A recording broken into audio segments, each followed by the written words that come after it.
I'm Dr. Jan DeFehr. I'm an assistant professor in the Faculty of Education at the University of Winnipeg.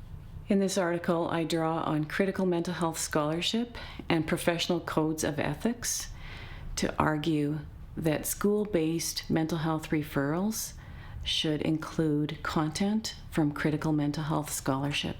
Members of the public tend to have access only to promotional, conventional mental health knowledge, and they lack access to critical scholarship that's produced in the field of mental health.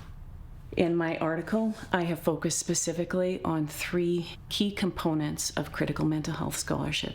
The first aspect concerns the lack of biomarker evidence of illness for all mental disorder diagnoses in the field of mental health, including bipolar, ADHD, schizophrenia diagnoses. There are no objective laboratory tests or scans or imaging tests that involve bodily tissues or fluids for any diagnosis.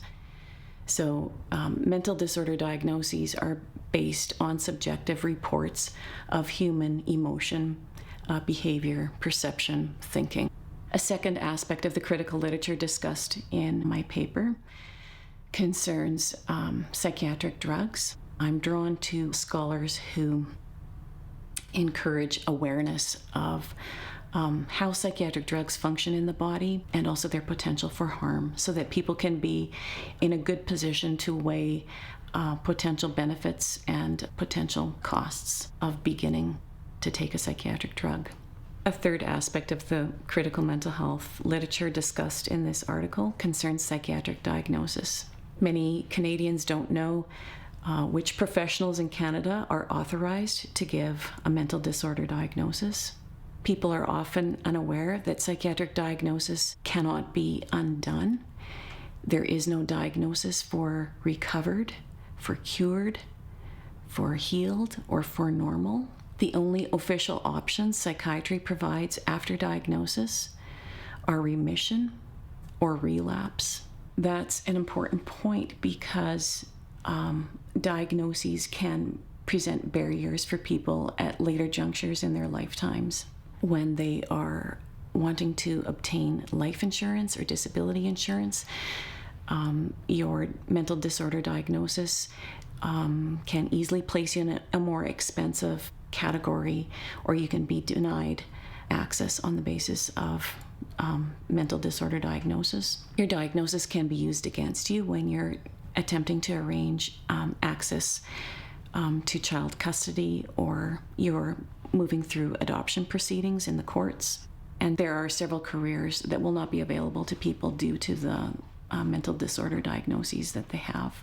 Many adults look back on their lives and they cannot recall a single time when they were not treated like psychiatric subjects, and when they didn't understand themselves to be defective or impaired in a mental kind of way.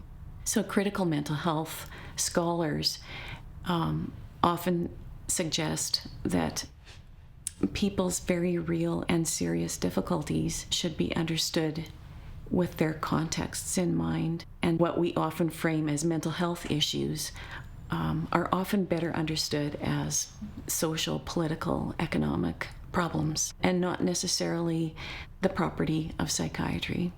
The paper also turns to professional codes of ethics. Informed consent ethics are really crucial to ethical practice. They insist that consent to mental health interventions, if it is offered, must be offered voluntarily, knowingly, and intelligently. This ethical principle also insists that clients are entitled to access all information that is relevant for their decision-making processes.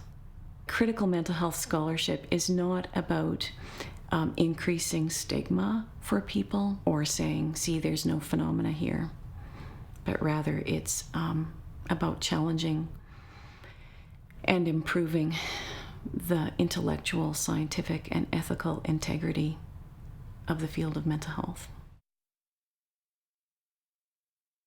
I was concerned about the amount of misinformation and missing information and potential for harm within mainstream mental health. And I found in my counseling practice with people that people appreciated having access to critical information. As the saying goes, knowledge is power. And when people have access to a body of scholarship that has direct relevance to decisions that they're making, their decisions often change. They may not necessarily change, but they often change. It's really unheard of, in my experience, that teachers or pre-service teachers have already had exposure to critical mental health scholarship. So this article is different because it draws attention to key concerns within the critical literature.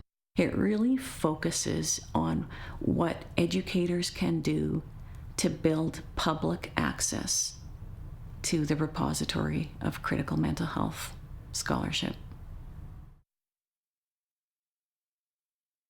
My advice to future researchers, or I guess my invitation to them, would be to work with the critical scholarship, which is not widely understood or accessed by members of the public.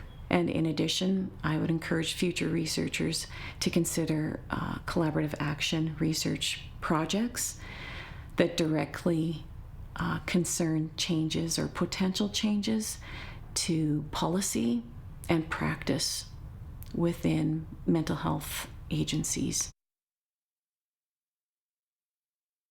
I have been working with a publisher to create a critical mental health handbook that is thoroughly grounded in peer-reviewed critical mental health scholarship, but also uses plain language.